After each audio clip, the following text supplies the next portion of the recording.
justement, parlant de ça, Parlant de garocher. Collision, Parlant du de garocher. 31 août. Collision. Qu'est-ce qui s'est passé? Du 31 août, c'est feu roulant, Collision, bien pacté, bien loadé. Ouais. Tu veux de la lutte, tu veux des lutteurs. Il y en Et a. on est entre 2 pay-per-view, faut que ça roule. Là. Faut qu'il y ait du monde, faut que ça se verge dessus.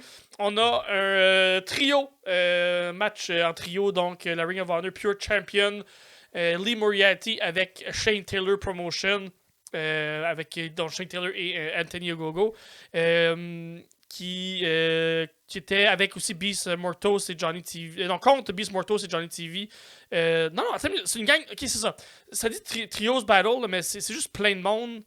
Non, ok, c'est ça. Excuse-moi, parce que mes notes sont complètement partout. Là. C'est Lee Moriarty, Beast Mortos et Johnny TV. Contre Hologram, Kyle O'Reilly et Orange Cassidy. C'est juste pour voir du monde qui revole un peu partout. Qui font. Vous voulez un spot fest, là? Vous allez voir ce match-là. C'est un spot fest. Beast Mortos qui se garoche partout. Johnny TV qui se garoche partout. Hologram, on dirait, il flotte. Il est tout le temps comme genre 3 pouces au-dessus du canevas.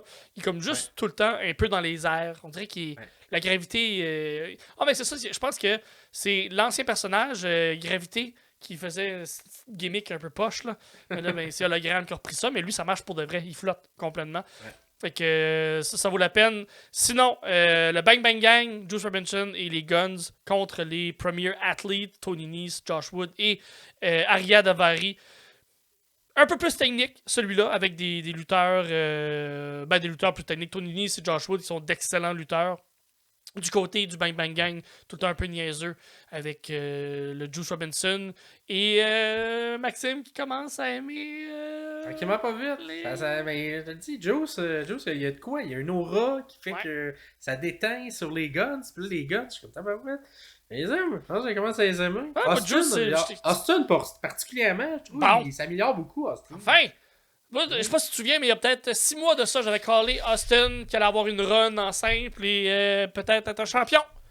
Mais en tout cas, tranquillement pas vite, on va voir. Il va encore en solo, là. J'ai pas dit qu'il allait demain gagner contre Bryan Danielson. Je dis qu'à un moment donné, dans sa carrière, il va peut-être avoir une run solo puis avoir une ceinture.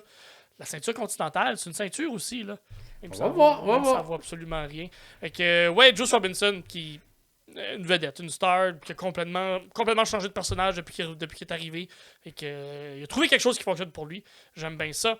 Sinon, on a eu Cash Wheeler et Dax Harwood de FTR contre les Undisputed Kingdom, Matt Taven, Mike Bennett. Classique tag team, vraiment, vous voulez un match basic. Pas basic, là, mais la base d'un match par équipe avec des lutteurs qui sont habitués de lutter en équipe. Allez voir ce match-là. Sinon, ensuite, de la Dawn, Callis Family, Kyle Fletcher contre Tomohiro Ishii. Kyle Fletcher qui a presque tué Tomohiro Ishii. Je sais pas si tu as vu ce clip-là où tu l'as pogné pendant le match. Avec un tombstone par le driver. Il a comme un peu échappé.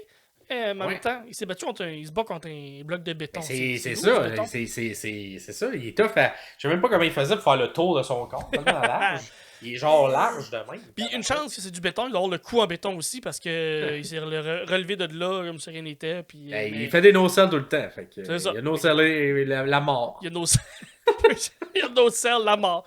Il y a no-sell le fait qu'il était rendu paraplégique. Il s'est relevé de là. Puis, mais non, mon cou. En fait, il n'y a plus de cou. C'est ça l'affaire. Tomohiro Ishii, il n'y a juste pas de cou. C'est une tête sur des épaules. Il n'y a pas de cou. Fait il ne peut pas le casser. C'est juste ça. C'est ça. Fait que, direct. Honnêtement, le Collision du 31 août, si vous reculez dans le temps, grâce à votre machine à monter dans le temps, on a tout un qui traîne chez nous, une machine à monter dans le temps. Allez voir la carte au complet, ou les matchs au complet valent quand même la peine. On se reprend un peu pour les SmackDown et Collision de la semaine passée qui valait pas grand chose. Celui-là, c'est de la bonne lutte, un peu pour tous les goûts. Là. Il y a beaucoup de lutteurs, c'est des feux roulants. Il n'y a pas de match super technique 1 contre 1, mais pour du monde qui se venge dessus, qui revend un peu partout, ça vaut la peine. Collision du 31 août 2024. Allez voir ça. Puis c'est intéressant de voir aussi la différence entre WWE et All Elite Wrestling, parce qu'on dirait, pour All Elite Wrestling, les semaines où c'est en même temps qu'un pay-per-view sont un petit peu plus mollo, alors que du côté de la WWE, c'est l'inverse, parce que c'est pas tout le monde qui a ses cartes. Ouais. Fait qu'on dirait le Go Home Show il est plus intense parce que c'est comme leur pay-per-view au low card. Ouais, c'est ça, exactement. C'est comme le pre-show, comme depuis. Fait qu'ils sont comme pas. Puis là, bizarrement, ça tombait que les deux étaient back-à-back. Puis les deux moins bons étaient back-à-back. Mais on dirait que c'est ça. Les milieux de la WWE sont souvent moins bons. Alors que Collision et Dynamite sont souvent meilleurs parce que justement, ils sont comme, ok, là, on peut se donner parce qu'on n'a pas un pay-per-view dans la même semaine. Ouais, c'est ça. Où on peut faire des